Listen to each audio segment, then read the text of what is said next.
Welcome to Tenor Tech, where I solve the problems you didn't even know you had.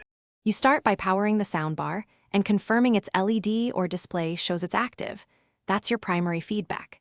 Next, position your phone or TV within about 10 meters and turn off competing Bluetooth links so pairing isn't blocked.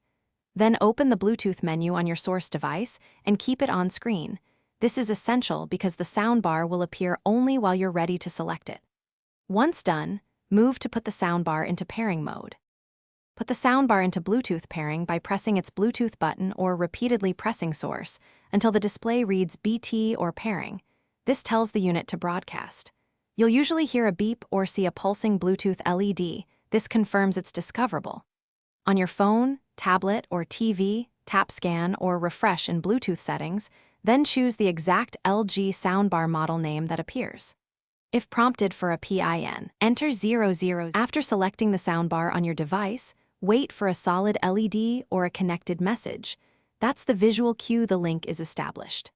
Play a track and check that sound comes from the soundbar and that volume controls respond correctly. This verifies correct routing and channel mapping. If audio is distorted or no connection forms, restart the soundbar and your source, then retry pairing. Rebooting clears temporary Bluetooth conflicts and resolves most stubborn pairing issues.